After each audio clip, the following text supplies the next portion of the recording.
Charles Miles Maddox was born in Cincinnati, Ohio on November 12, 1934. Growing up, there were many signs of an unusual child that laid the foundation for such a crazy and deluded person.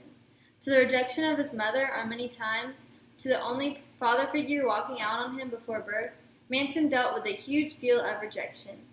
From a young age, Manson hated all aspects of church, all except for singing. He later picked up the guitar and would record music after serving time in jail.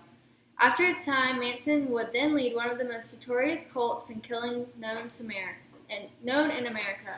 His leering eyes were so disturbing that many murder mystery and investigation shows used his picture to strike fear into viewers and enhance the story. Charles' mother was conducting prostitution at the age of 15 and gave birth to Charles. She had a short-lived marriage to William Manson, whom was not his father but took the name of. William's departure and mother's lack of want for him led to the enrollment of an all-boys school. He escaped back to his mother, but found himself living on the streets through petty crime.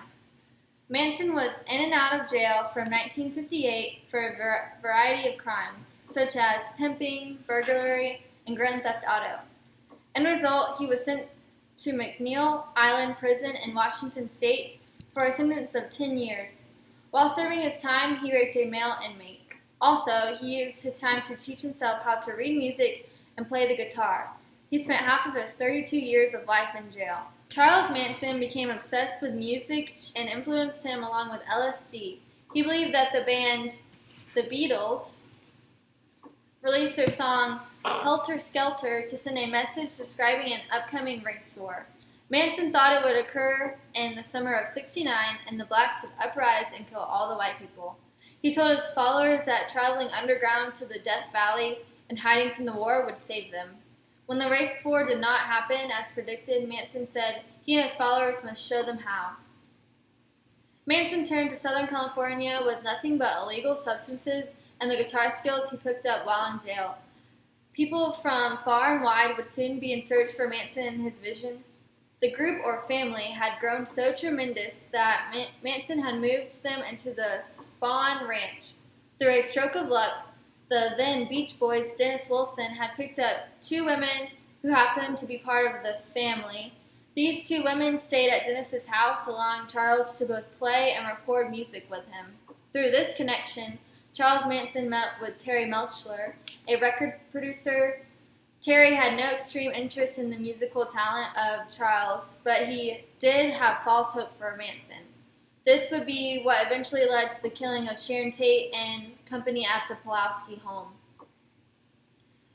That night started out with Manson ordering a few of his followers to the Melcher residence in hopes of finding Terry. As the group of followers pulled up to the house, they shot a man named Stephen Parent, who was in the wrong place at the wrong time. Being shocked at the sight of the first killing, Linda Kazabian waited in the car for the other three to finish up at the Pulaski Tate household. The killings were performed with a gun and the rest stabbing. Along with the horrid fact of Miss Tate being pregnant, the following night, the family took a visit to another house. This time, the house of a supermarket executive, Leno LaBianca, and his wife. Reports say that the murders were done in the same gruesome fashion. It was not the murders that landed Charles and his family into such custody, but the suspicion of vandalizing a national park in the area. Having the Tate LaBianca murder suspects, the sheriff's department had no idea Manson and his followers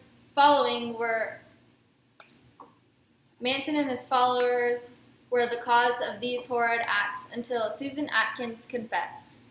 During the trials, a group of his followers would shave their heads and carve an X into their foreheads to match Manson. It was at the court hearings that the women in the family would turn on Manson and accuse him of taking advantage of them. The verdict in this certain case was an obvious one. Although Manson and fellow perpetrators were saved by the invalidation of death sentences prior to 1972, they were all found guilty of their horrible crimes. Manson was sentenced to life in prison for first-degree murder and the conspiracy to commit murder.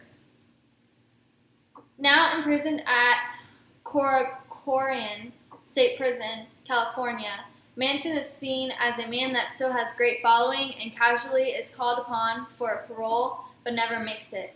He was served at least 3 decades and entirely in this faculty and has reached the age of 80.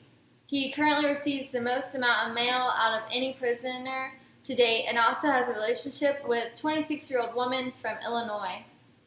She goes by the name of Star and handles most of Manson's websites and ideas for publicity. In conclusion, it is valid to say that Mr. Charles Manson had it extremely rough as a child. Nevertheless, a child's past does not sanction nor justify the gruesome acts that came about from his cult. No generation or its posterity should have to go through such traumatizing events as these previously stated.